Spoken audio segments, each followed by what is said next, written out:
Cory. Thank you Hey. so much for coming on the Savage Gentleman Show.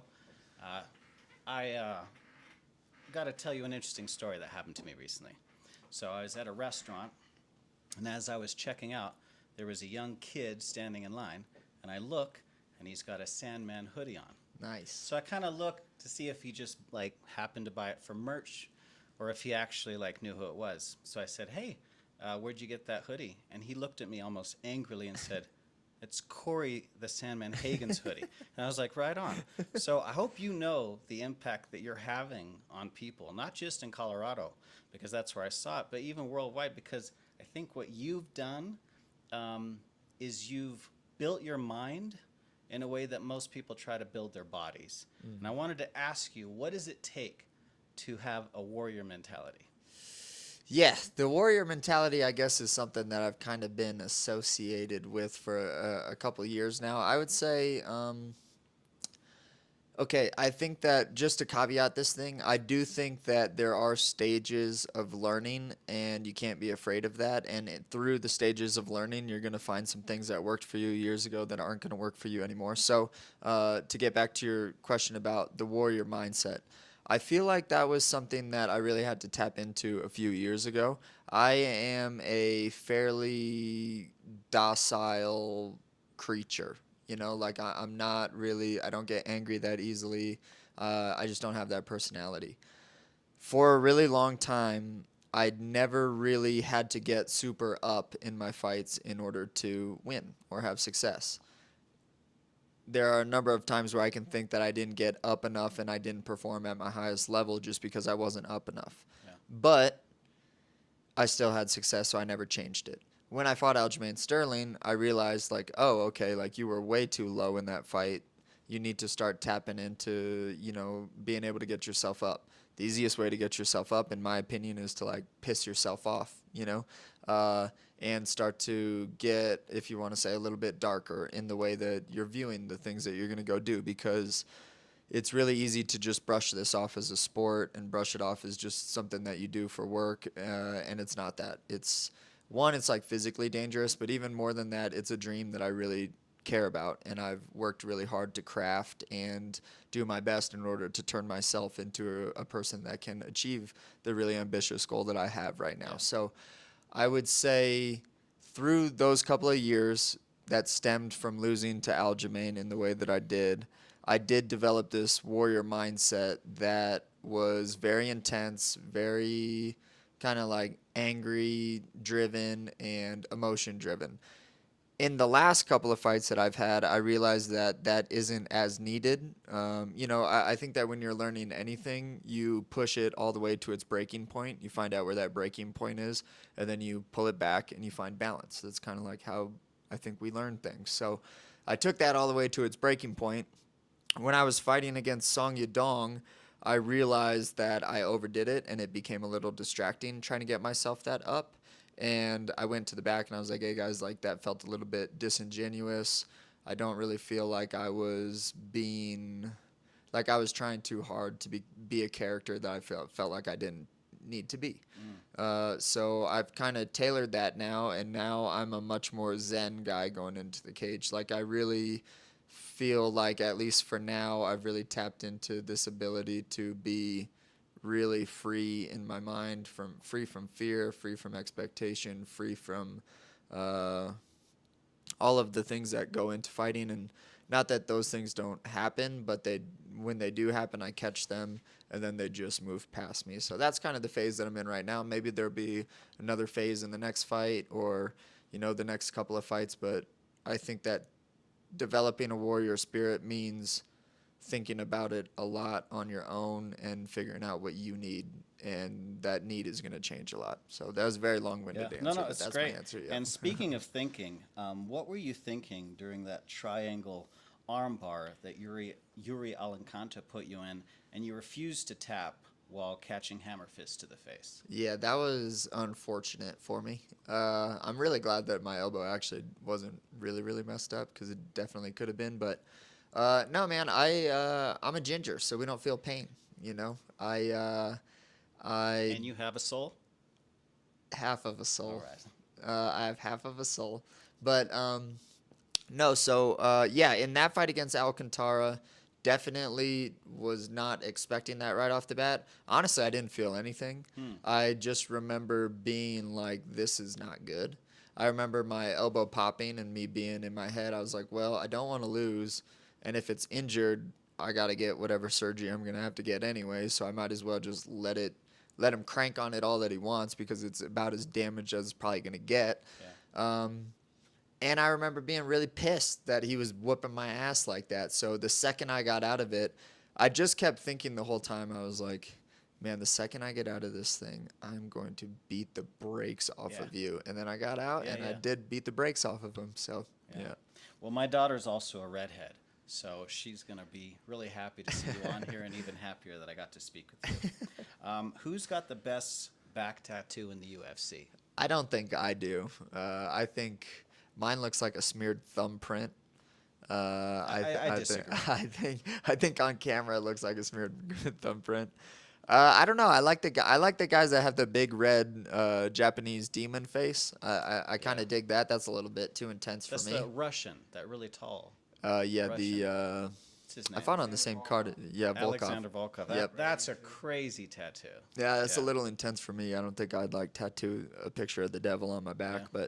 but yeah, I don't know. It's definitely not me. I kind of like Garbrandt's. I think Garbrandt's is kind of cool. For sure. Yeah. And you were a basketball player when you were younger. Yep. Now, An aggressive oh basketball really? player, though. Well, Oh that, yeah. that Oh kind yeah. of makes Yeah. sense that you transitioned into fighting. But do you think if you would have just found yourself continuing to grow taller, you would have tried to go on the basketball route, or do you feel like fighting was always in your future? If you would have asked me from about the ages of 6 to about probably all the way up to maybe 16 or 17, I would have told you, yeah, I was 1,000% going to play in the NBA. Mm-hmm. I was an underdog, obviously. Like I knew that. Like I was very short growing up. Still kind of short now comparatively to the NBA players, of course.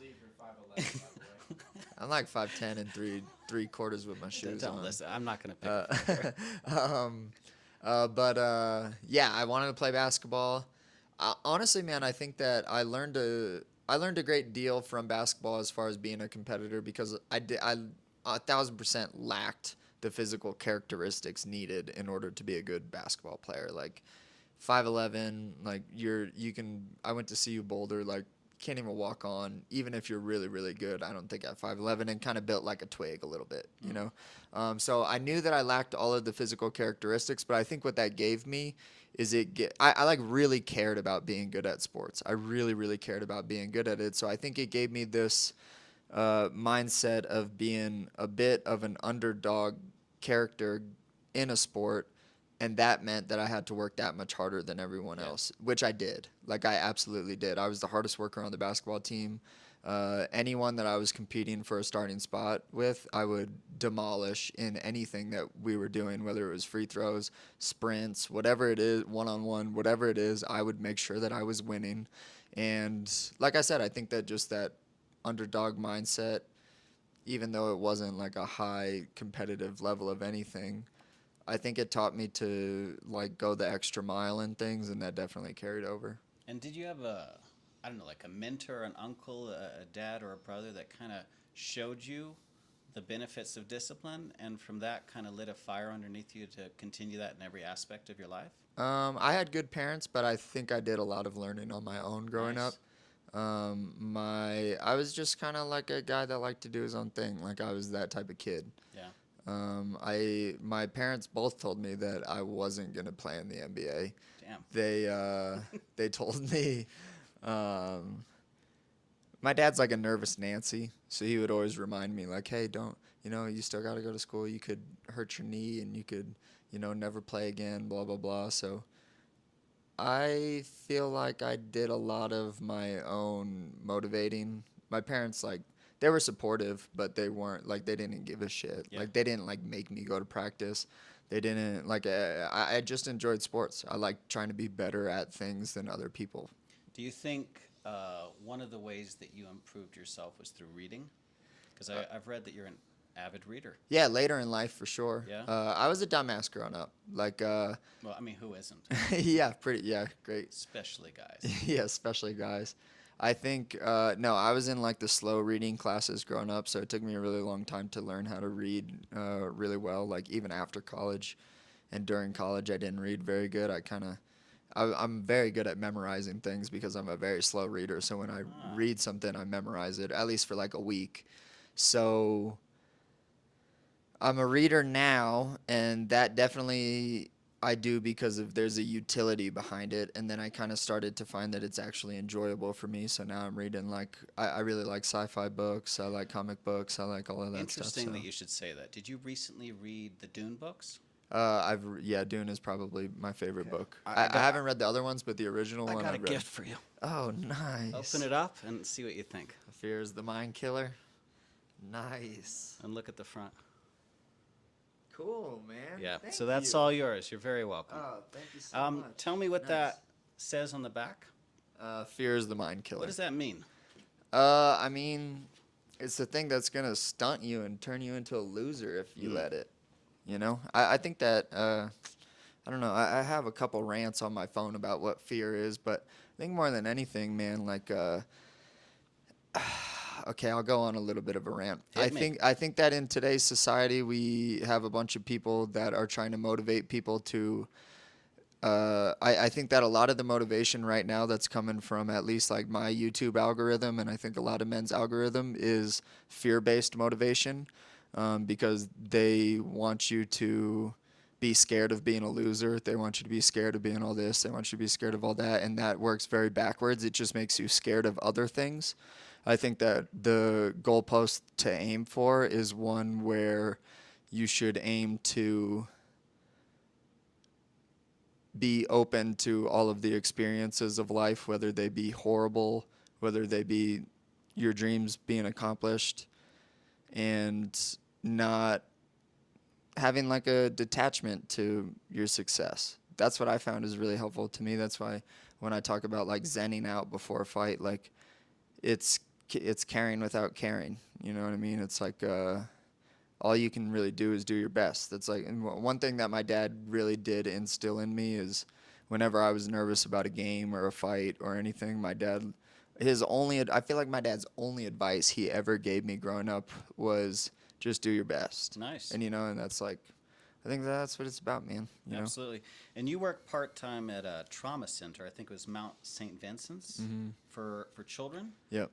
What did you learn from that experience? Yeah, that was great. That was a great experience, actually, just for myself. I like to think that maybe I helped a few of those kids, but I think that they definitely helped me a little bit more. The facility was awesome. I learned a lot just about psychology. People I'm very interested in. I'm interested in why people act the way that they do.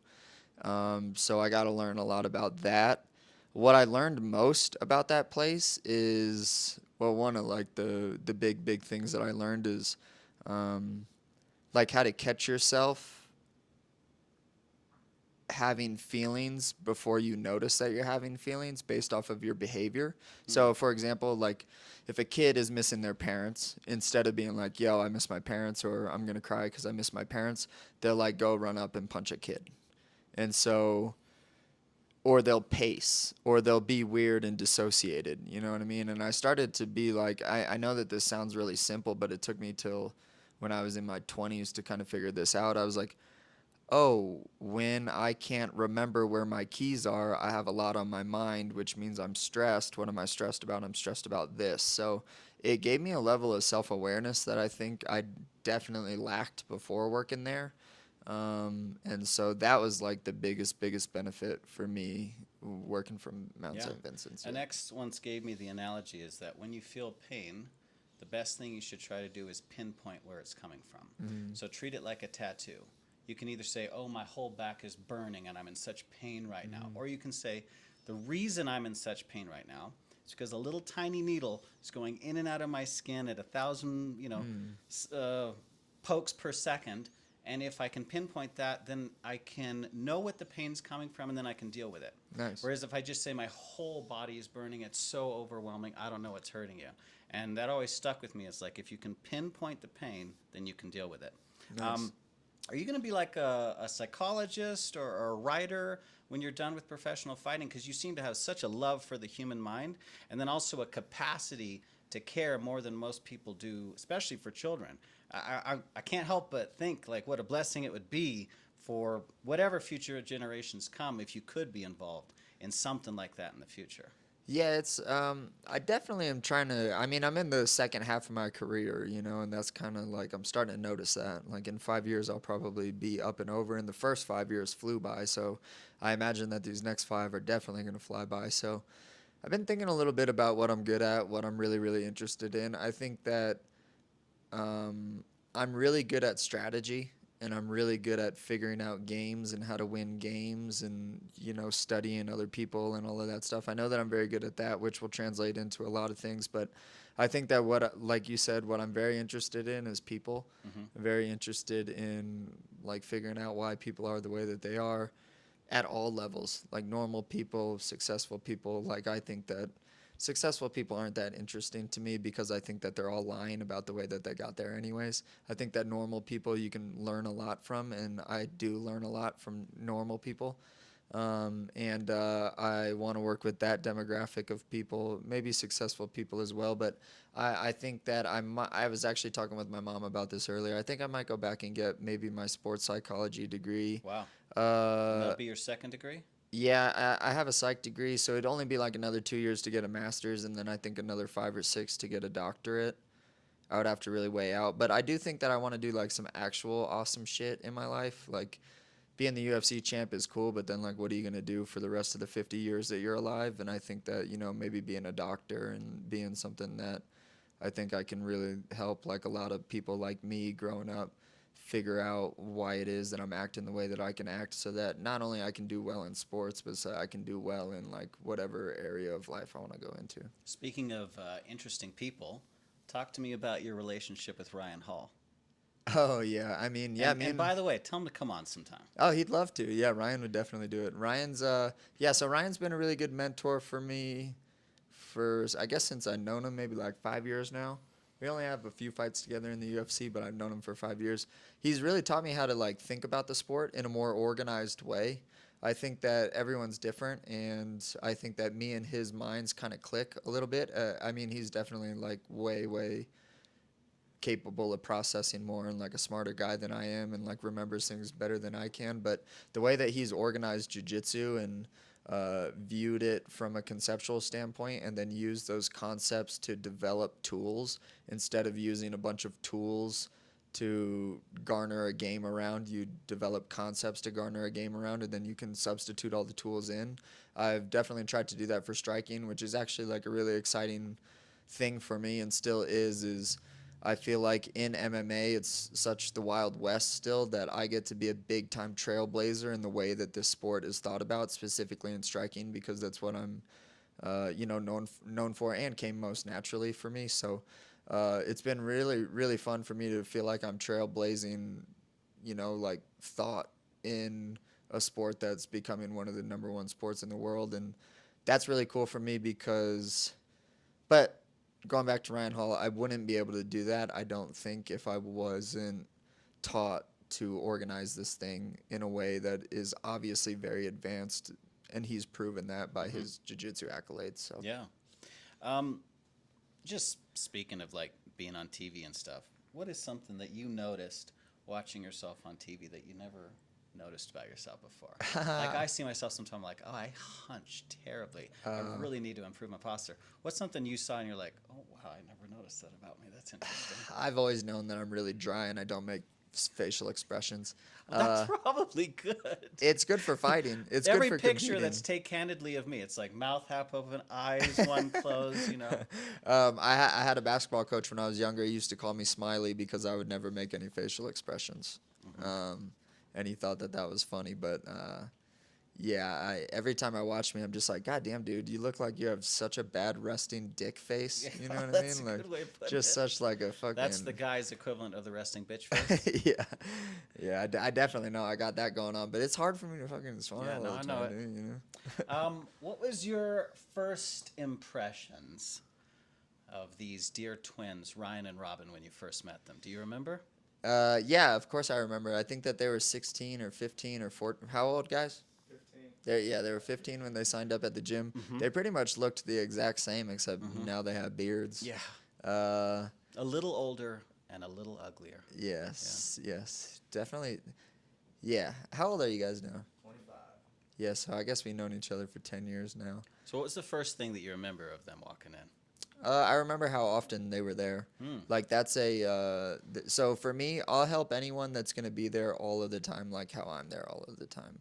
Those are the people, like when I think about the way that I view the world and like my values and the way that I perceive and like judge people. One major thing that I judge people on is their work ethic and their like commitment level and their dedication level. If you don't have that, then I don't think that you're a piece of shit, but I just don't think that we're going to get along very well.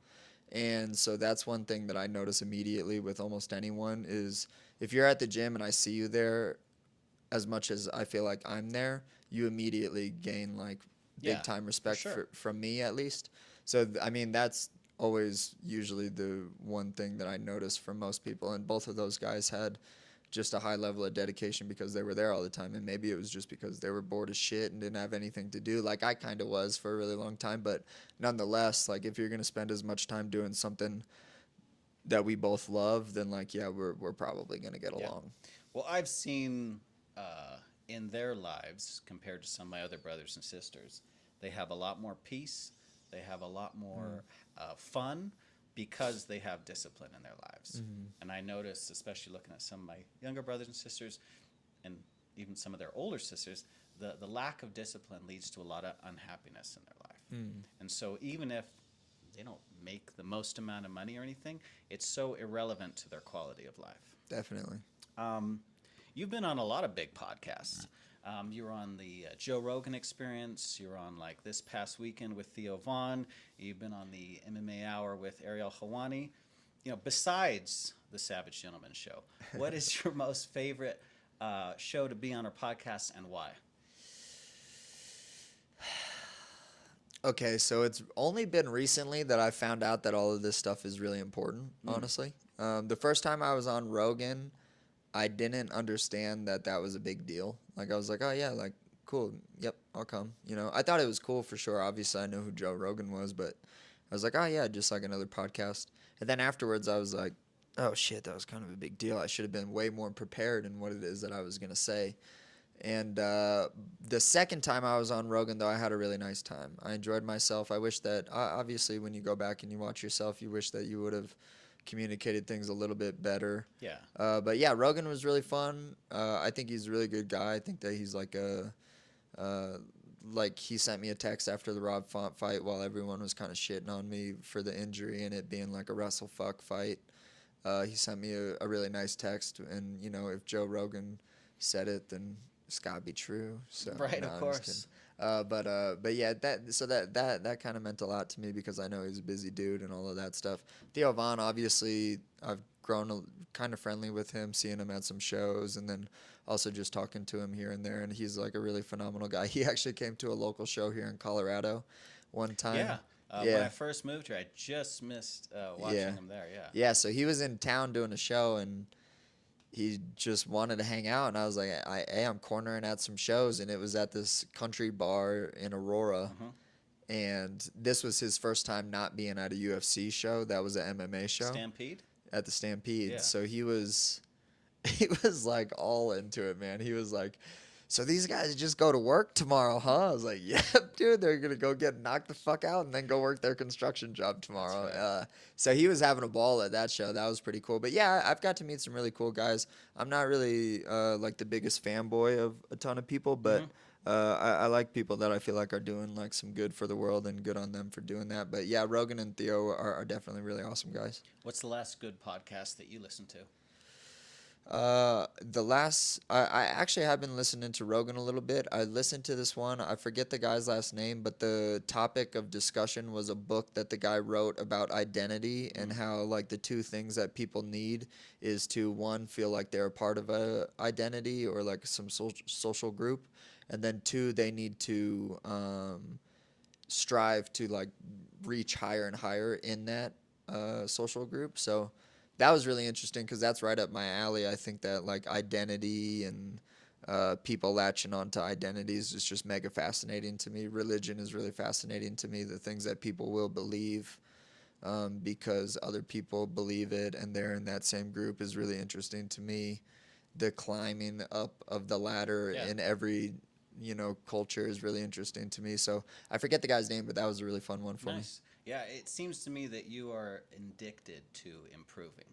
Like you cannot help but find a way. It doesn't matter if it's in fighting, it doesn't matter if it's in studying, it doesn't matter if it's in meditation. You just have this hunger to like move forward. I'm Like good a at shark. strategy. Yeah. Strategy. Strategy, Like that's it's really a strategy. Like I want to know how to like live better. You know what I mean? I'm not the best at like coming up with new ideas. I'm not like the most creative guy. I'm kind of creative, but not like the most creative guy comparatively. I'm not the smartest, most genius guy in the world. But if I get some information, I can do that. You know what Nice. I mean? It might take me some time, but if I commit to it, I will do it. And that's what I'm really good at. And yeah, I think that like life is art, and I'm just like trying to craft some Yeah. good stuff. I got a suggestion for you. It's a podcast I just listened to. It's called My Fugitive Dad. Okay. It's a little bit outside of what you would usually listen to because yours is a lot more heady. But it's about this guy back in the 60s or 70s who potentially, he had a mom, dad, lived in a small town, started working at a bank. One day he stole like $200,000 and disappeared and was never found again. Nice. And this girl starts slowly tracking down this guy, and maybe her dad might be the guy who did it. So Oh, it's called shit. My Fugitive Dad. So Okay. check that out. Nice. I will. My last question for you before I let you go. I'm going to flip this one on you a little bit. So usually I ask people, what's the last random act of kindness that they experienced? I would like to ask you, what's the last random act of kindness that you committed? Helping all these sons of bitches at the gym. Yeah? Nah. And guys with short views on YouTube? Hey, I'll do anything for you guys. But yeah, I don't know, man. I think that my cup is pretty full with, I feel like, service to others, almost to the point where I might have to pull back a little bit. I help a lot of guys at the gym. I try to, behind the scenes make things a lot easier for them. It's something that's challenging, but nah, I mean, my cup is very full in that regard, especially being with that. I got kind of a lot going on myself, trying to be a world champion. But yeah, And a husband? and a husband, yeah. Yeah. Yeah, so just helping guys at the gym is what I really try to, I like it. Yeah. Well, thank you so much for coming on. It's been a pleasure from the first time I've met you till now. Thanks. And we can't wait to see what happens next, man. Yep, thank you. You got it. Thanks.